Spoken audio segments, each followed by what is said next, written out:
आज मैं आपको के मैप के बारे में बताऊंगा। के मैप के मैप फुल फॉर्म है कार्नोग मैप। ठीक है, तो पहले मैंने आपको लॉजिकल एक्सप्रेशंस बताए थे। ठीक है, तो जो लॉजिकल एक्सप्रेशंस होते हैं, अगर वो दो वेरिएबल तक हों तो दो या तीन वेरिएबल तक हों तो बूलियन अलजेब्रा का यूज़ करके आप उनको रिड्यूस कर सकते हो। ठीक है, लेकिन जब नंबर ऑफ़ वेरिएबल तीन से ज़्यादा हो जाते हैं तो फिर वो बूलियन अलजेब्रा यूज़ करना थोड़ा सा डिफ़िकल्ट होता है। तो किसी भी इक्वेशंस को बूलियन एक्सप्रेशन को सिंथेसाइज करने के लिए, ठीक है, नंबर ऑफ़ वेरिएबल रिड्यूस करने के लिए, ठीक है, तो हम एक नया तरीका यूज़ करते हैं, दैट इज़ कॉल्ड एज के मैप। तो K map, Karnaugh map provide a systematic method for simplifying a Boolean expression and produce the simplest SOP और पोस्ट एक्सप्रेशन। ठीक है, सिस्टमेटिक तरीका है ना, किसको सिंप्लीफाई करने का, बूलियन एक्सप्रेशन को। ठीक है, और जब आप उसका के मैप का यूज़ करते हो तो फिर जो रिजल्ट आता है वो मिनिमम एक्सप्रेशन रहता है ना। तो वो जैसे ये आप जब मैं आपको एग्जांपल करके दिखाऊंगा तो आपको ये चीज़ें धीरे धीरे समझ में आएंगी। This expression can be realize using minimum number of gates. वो जो रिज़ल्ट आएगा के मैप को सॉल्व करने के बाद उसमें मिनिमम नंबर ऑफ टर्म्स होती हैं।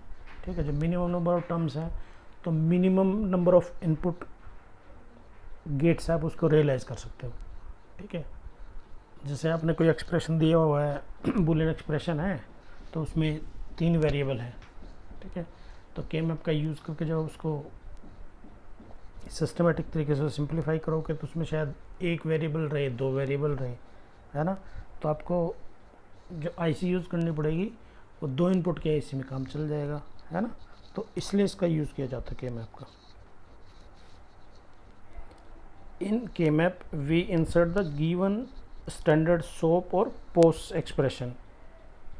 ठीक है, तो अगर कोई बूलियन एक्सप्रेशन है तो हम कोशिश करते हैं उसको पहले स्टैंडर्ड सोप में कन्वर्ट करें, स्टैंडर्ड पोस्ट में कन्वर्ट करें, फिर जो टर्म्स आई हैं, है ना, उन टर्म्स को हम फिर के मैप में फीड कर सकते हैं। ठीक है, द के map is a tabular representation of truth table for a logical circuit for all possible value of input variable and resulting output।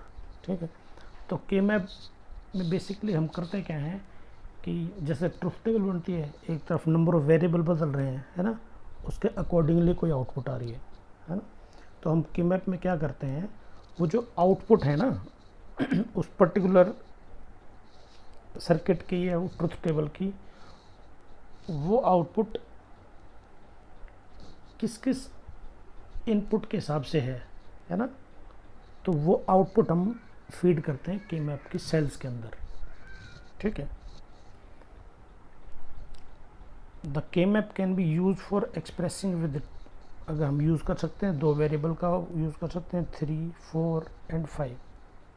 ठीक है, के मैप का यूज़ 5 वेरिएबल तक कर सकते हैं। It can also use for 6 variable, 6 variable तक भी यूज़ कर सकते हैं, लेकिन सिंप्लीफिकेशन मुश्किल हो जाएगी। ठीक है, तो ये तो यहाँ थोड़ी सी डेफिनेशन सी है बस, है ना। तो एक दो बार पढ़ोगे और नहीं तो जो एग्जांपल करेंगे तो उसके हिसाब से आप अपने हिसाब से लिख पाओगे उस चीज़ को। तो बेसिकली जो नटशेल है वो ये है, के map is a tabular representation of truth table है फॉर ए लॉजिकल सर्किट। कोई भी लॉजिकल सर्किट है या एक्सप्रेशन है, उसको एक टेबल की फॉर्म में आपको दिखाना है, वो के मैप है। ठीक है, तो ये नटशेल है जो के मैप करता है। ठीक है, अब देखो ये चीज़ याद करेंगे, शुरू करते हैं। द नंबर ऑफ सेल इन ए के map is decided by number of variable in the logical expression. और जो लॉजिकल एक्सप्रेशन आया हुआ है आपके पास, उसमें नंबर ऑफ़ वेरिएबल है ना, नंबर ऑफ़ वेरिएबल कितने तरह के वेरिएबल है ना, ए बी सी 3 वेरिएबल हो गए, ए बी हैं तो 2 वेरिएबल हो गए, ए बी सी डी हैं 4 वेरिएबल हो गए। तो वो वेरिएबल मत कितने वेरिएबल्स है, समझ आएगी मेरी बात। तो उसके हिसाब से आपको पता चलता है कि आपको कौन सा के मैप आपको बनाना पड़ेगा, ठीक है। तो द नंबर ऑफ सेल इन ए के map is equal to 2n। किसी के मैप में कितने सेल रहेंगी वो ये फार्मूला बताएगा। फिर n equal to number of variable, ठीक है। मैंने एक एग्जांपल नीचे लिखा हुआ, फॉर एग्जांपल कोई फंक्शन आपके पास A bar B plus A B bar plus A है ना, ये फंक्शन है। और इसमें नंबर ऑफ वेरिएबल कितने हैं, 1 2 2 वेरिएबल है। In above expression the number of variable are A और बी हैं। अब इसमें देख लो, इसमें ए है, इसमें ए बी है ना। जैसे मैंने पहले बताया था कि स्टैंडर्ड फॉर्म नहीं है ना, क्योंकि इसमें बी वेरिएबल गायब है कि नहीं है। तो इसको आप स्टैंडर्ड में कन्वर्ट कर सकते हो, है ना। फिर वो जो फॉर्म आएगी उसका आप के मैप में डाल सकते हो। तो उस तक नहीं जाते हैं, अभी इसके बारे में बात करते हैं कि इस एक्सप्रेशन में वेरिएबल कितने हैं, नंबर ऑफ वेरिएबल 2 हैं। तो the number of cell in K map आ जाएगी 2n, है ना, 2n। और n क्या है, ये वाली चीज़ है। तो 2 4 आ गए, है ना। एक दूसरा एग्जांपल हो रहा है, फॉलोइंग एक्सप्रेशन है A B bar C bar plus A B plus A C plus A. इस एक्सप्रेशन में आप देखोगे कि 3 वेरिएबल हैं, है ना। तो अबव एक्सप्रेशन में the number of variable are A B C, है ना। तो 3 वेरिएबल हैं ये। तो नंबर ऑफ सेल के मैप में कितने हो जाएंगे, 2^3 8, ठीक है। अब के मैप, जब ये चीज़ आपको समझ में आ गई तो अब के मैप की सेल पे आते हैं, कैसे बनाते हैं, है ना। तो के मैप बनाते हैं, के map for 2 variable, number of variable 2 हो गए। तो नंबर ऑफ सेल होगी 2n इक्वल टू 2 बराबर 4 आ गए, है ना। तो 2 वेरिएबल हैं ए और बी, ठीक है। तो ये 4 सेल होगी, 1 2 3 4, है ना। नंबर ऑफ सेल 4 है, ठीक है। आया समझ में, दिक्कत नहीं है किसी तरह की भी, है ना। 4 सेल होगी। अब नंबरिंग या तो मैं आपको ऐसे क्रैम करा दूँ, नहीं ऐसे क्रैम कराने की ज़रूरत नहीं है। बाकी अभी ये याद रखो कि आपको ये बनाना आ गया, ये नंबरिंग बाद में देखेंगे, ठीक है। अच्छा, अब के मैप फॉर 3 वेरिएबल, 3 वेरिएबल का आपको के मैप बनाना है। तो नंबर ऑफ सेल होगी 2n 2^3 8 का इस तरह से बन जाएगा, है ना। 1 2 3 4 5 6 7 8 बन गए, है ना। ये आपको तरीका थोड़ा सा आइडिया होना चाहिए कैसे लिखना है। 2 वेरिएबल का तो ए और बी ऐसे लिखे जाएंगे, 3 वेरिएबल का है तो ए बी यहाँ सी यहाँ, ठीक है। एक दूसरा तरीका और है ना। किसी बुक में क्या होता है कि कुछ के मैप इस तरह से बना मिल जाएगा आपको इस फॉर्म में, ठीक है। ए इधर गया, बी सी इधर आ जाएगा,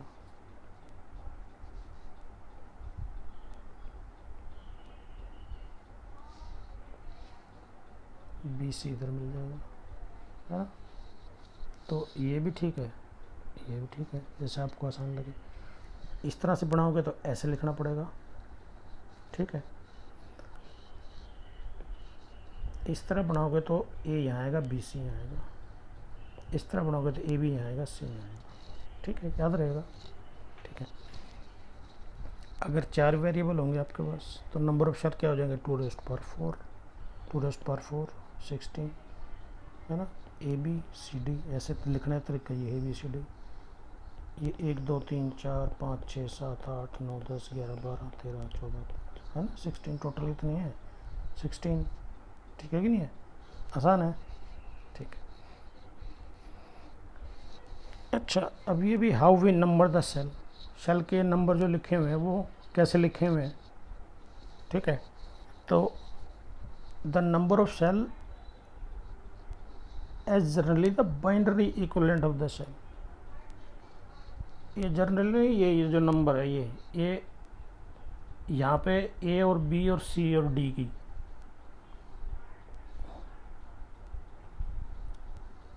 ये जो सेल है ना यहाँ, ये जो सेल है, तो इसमें ये दोनों की वैल्यू जो मिला के बाइनरी इक्विवेलेंट लिखेगा जाएगा ना यहाँ पे सेल में, तो वो इक्विवेलेंट है। तो इसलिए मैंने लिखा हुआ है कि the number of cell as generally the binary equivalent होता है, binary equivalent of the cell by combining row number and column number. ठीक है,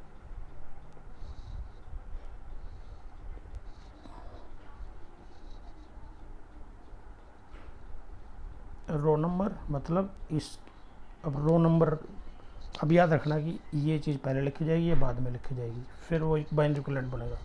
ठीक है, धीरे धीरे समझेंगे, कोई जल्दी नहीं है।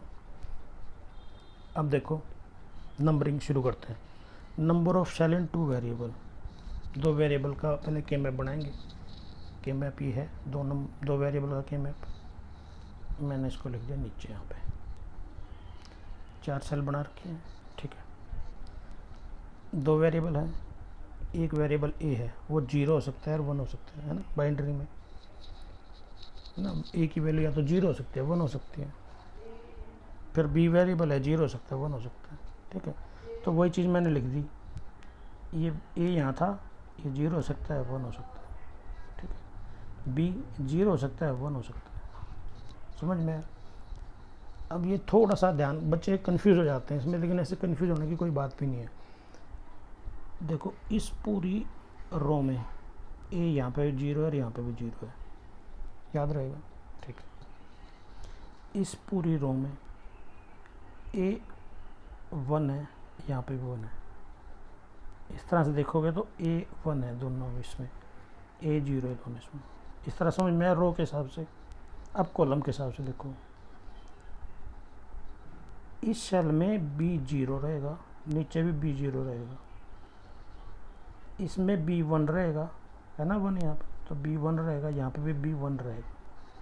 ठीक है, बस और ख़त्म, इतना सही है, लॉजिक है। ठीक है, तो अब देखो यहाँ पे ये जो अंदर नंबर लिखा हुआ है, ये जो नंबर इस तरफ लिखा हुआ वो MSB है, इस तरफ जो नंबर लिखा हुआ है LSB है। तो कोई भी नंबर इसमें लिखा जाएगा तो ए भी लिखा जाएगा, बी ए नहीं लिखा जाएगा, ये गलत तरीका है। ए बी, यहाँ जो चीज़ लिखी हुई है वो MSB है और ये LSB है। ठीक है, अब देखो इस सेल में, है ना, इस सेल में जब आप देखोगे दोनों 0 0 हैं, है ना, दोनों 0 0, तो 0 0 किसका बाइनरी इक्विवेलेंट है? 0 का, तो सेल नंबर 0 हो गया। ठीक है, इस सेल में आप देखो 0 1 है, सेल नंबर कितना आ गया? 1 आ गया। इस सेल में देखो 1 0 है, कितना आ गया? 2 आ गया। सेल में क्या है? 1 1 है, कितना आ गया? 3 आ गया, है ना साहब। तो पहले आपको ये देखना है कि कौन सा MSB और कौन सा LSB है। ठीक है, उस फॉर्म में यहाँ पे वो चीज़ एंटर करनी है। ठीक है,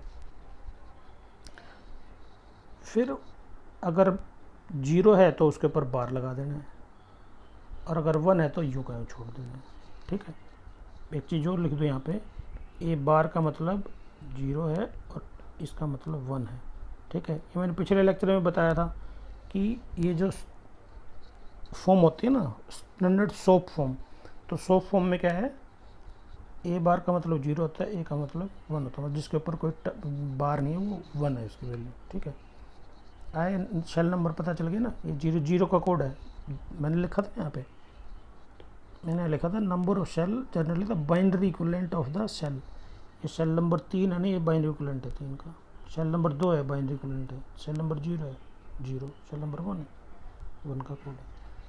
लेकिन आपको याद ये रखना है, यहाँ जो लिखा हुआ वो MSB है और ये LSB है, तो यहाँ जो आप एक्सप्रेशन लिखोगे वो इस फॉर्म में लिखोगे, ए पहले आएगा, बी बाद में आएगा। ठीक है, अब जैसे अभी इसकी बात करें, क्योंकि अभी समझ में आ गया तो कोई दिक्कत ही नहीं है। अब इस सेल, पर्टिकुलरली सेल की बात करेंगे हम, इस सेल की बात करेंगे। इस सेल में ऐसे जाओ तो ए 0 है यहाँ पे, और यूँ देखो तो बी 1 है, तो क्या आ गया? तो ये आ गया 0 और ये 1, तो सेल नंबर कितना हो गया? 1। ठीक है, आया समझ में?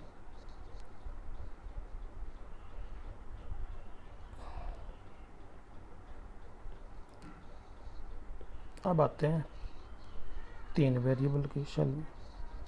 ठीक है, 3 वेरिएबल क्या है? ये आपको याद रखना है। अगर ये इस तरह से बना रहे हो तो ये ABMS भी है, CLS भी है। मतलब इसका मतलब क्या है कि इन शेल्स में कोई भी लिखोगे तो ABC ऐसे लिखोगे, ठीक है। तो जो टर्म 0 है उसके ऊपर बार लगा दोगे, जो टर्म 1 है उसके ऊपर बार नहीं लगाओगे ना, ठीक है। चलो कोई नहीं। अब इस पर्टिकुलर शेल में देखते हैं, ये जो शेल है, इस शेल में आप देखते हो, है ना। इस शेल में भी, इस शेल में भी A भी 0 है, B भी 0 है, A भी 0 है, B भी 0 है, A भी 0 है, B भी 0 है ना। इस शेल में A 0 है, B 1 है, A 0 है, B 1 है, A 0 है, B 1 है।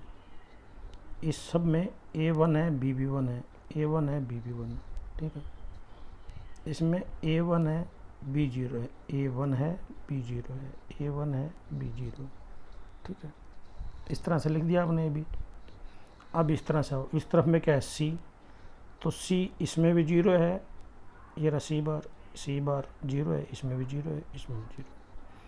इन सब में C1 है, तो C के ऊपर बार नहीं है ना, C1 है, C1 है, C1 है। अब देखो ये सारे इसमें तीनों 0 0 है, तो 0 0 0 है ना। 0 0 0 किसका कोड है, 0 का कोड है ना। 0 0 1 किसका कोड है, 1 का कोड है ना। 0 1 0 है ना, किसका कोड है, 2 का कोड है। 0 1 1 0 1 1 किसका कोड है, 3 का कोड है ना। 1 1 0 किसका कोड है, 6 का कोड है। 1 1 1 7 का कोड है ना। फिर ये देखो यहाँ पे 1 0 0 किसका कोड है, 4 का कोड है। ये 1 0 1 5 का कोड है ना। तो ये शेल नंबर आ गए 0 1 2 3 4 5 6 7, ठीक है कि नहीं है। अब देखो ये तो सीरीज में 0 0 1 2 3 4 5 6 7, ये ऊपर आना चाहिए था ना, क्यों नहीं हुआ। इसका एक रीज़न है कि के मैप में ये कंडीशन रखी गई हुई है कि दो एडजेसेंट सेल में एक वेरिएबल बदलना चाहिए, only one variable should change, एक वेरिएबल बदलना चाहिए, है ना। जैसे इसमें 0 0 ये तो सेम रह रहा है, ये बदल रहा है ना। इसमें ये सेम रह रहा है, ये बदल रहा है, इसमें सेम रह रहा है, ये बदल रहा है ना। तो अगर मैं एग्जाम्पल से, अगर 0 1 के बाद, इसके 1 के बाद मैं ये लिख देता 1 0, है ना, तो क्या होता, ओनली वन वेरिएबल, देख यहाँ ये बदल गया, ये बदल गया, तो कंडीशन फेल हो जाती है ना। तो इसलिए इस कंडीशन को फुलफिल करने के लिए हमने ये ऊपर कर दिया है शिफ्टिंग, ठीक है। ये जो नंबरिंग है इसको ग्रे कोड की नंबरिंग भी बोलते हैं। तो दिस नंबरिंग इज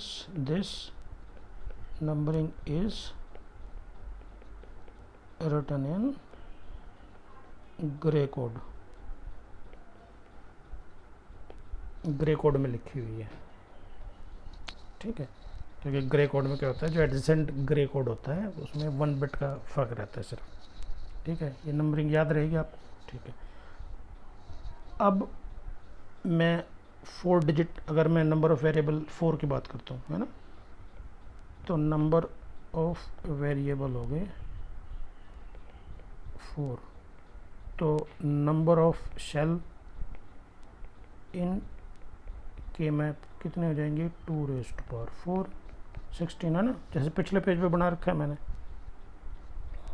यहाँ से इसको कॉपी कर लेते हैं एक बार।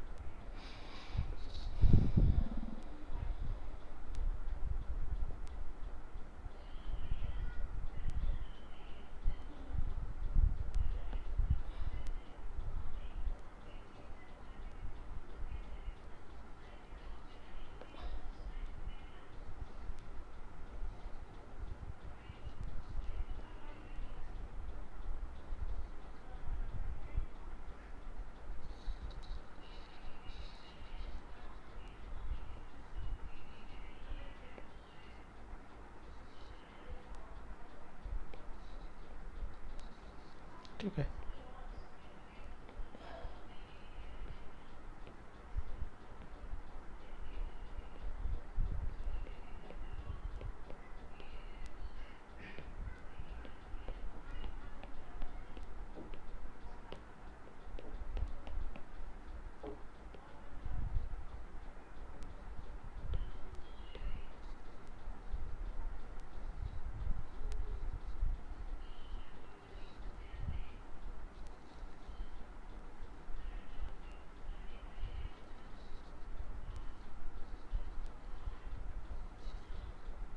ठीक है, अब देखो ए बी दो वेरिएबल है ना,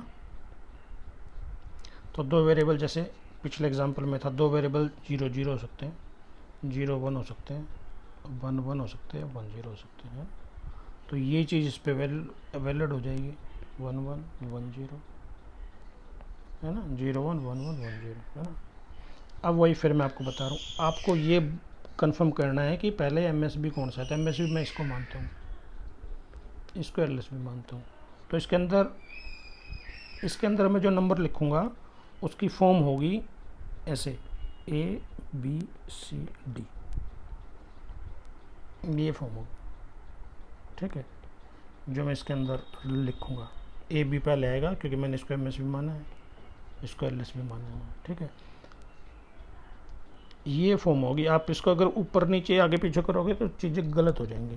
ठीक है, तो कुछ स्टैंडर्ड यूज़ कर रखे हैं कि जैसे एक्सप्रेशन में लिखा हुआ आएगा उस हिसाब से, है ना। तो ए बी सी डी, तो ये एम एस बी है, ये एल एस बी है। ठीक है, ये एल एस बी है, ये एम एस बी है। ठीक है, ये फिर उसके ऊपर वाले डिजिट है ना, समझ गए।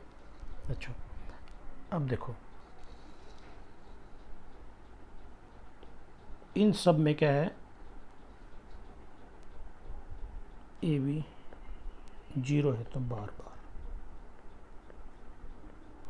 है ना, इन सब में ए बी 0 है। ठीक है, इन सब में ए 0 है, बी 1 है ना। ए 0 है, बी 1 है, ए 0 है, बी 1 है, ए 0 है, बी 1 है, ए 0 है। नीचे वाली में इसमें देखोगे है ना, ए 1 है, बी भी 1 है, तो ए 1 है, बी भी 1 है, ए 1 है, बी भी 1 है, ए 1 है, बी भी 1 है, ए 1 है, बी भी 1 है। सिमिलर इधर ए 1 है और बी 0 है ना, तो लिख देंगे इसको, ए 1 है, बी 0 है, ए 1 है, बी 0 है, ए 1 है, बी 0 है, बी 0। ठीक है, अच्छा, अब इसमें सारे में लिखते हैं,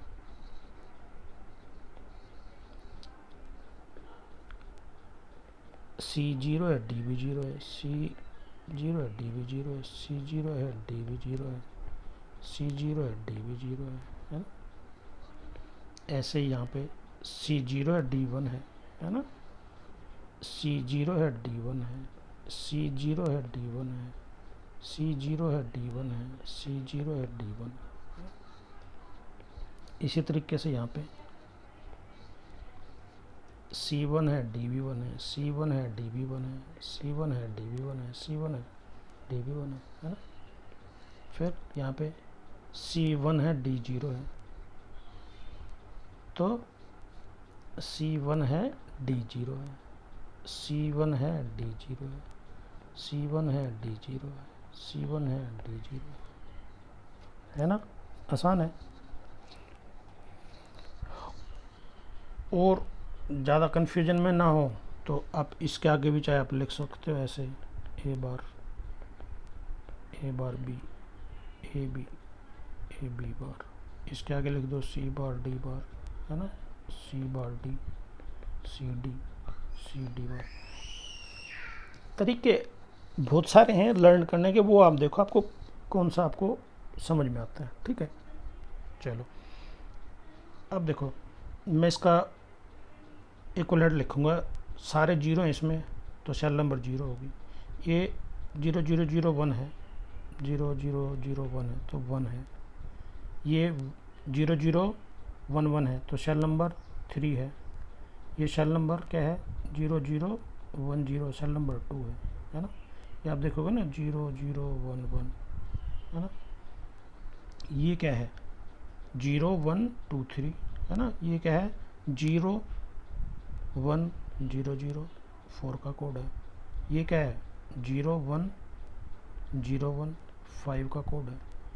ये क्या है 01117 का कोड है। ये 01106 का कोड है ना। और ये 11001100 है ना। किसका कोड है ये है 12 का कोड, ठीक है। ये 1101 ये है 13 का कोड। ये है 1111 ये 15 का कोड है। ये 1110 ये 14 का कोड है। ये क्या है इसमें 10008 का कोड है। ये 1001 ये 9 का कोड है। 1011 ठीक है, ये 11 का कोड है। 1010 ये कितना 10 का कोड है, ठीक है। तो पता चल गया आपको। तो सेल नंबर आसान याद रखने 0123 है ना। ये जो नंबर बदले ना, इसकी वजह से सारा ये हो गया 0123। ये है ना 2 का, तो 2 आ गया, 3 का इक्विवेलेंट है वैसे तो ये है ना। तो 0123 आ गया, 4 5 6 7 आ गया।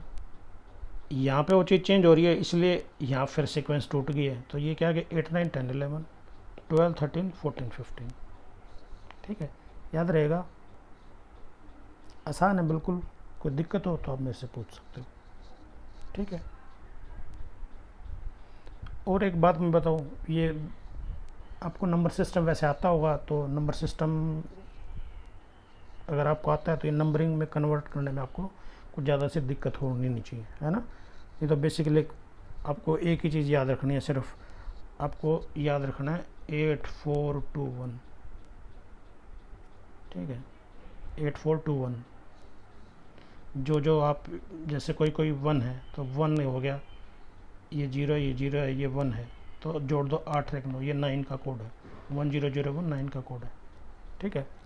तो ये आसान है, ये नंबरिंग आपको आनी चाहिए, ठीक है।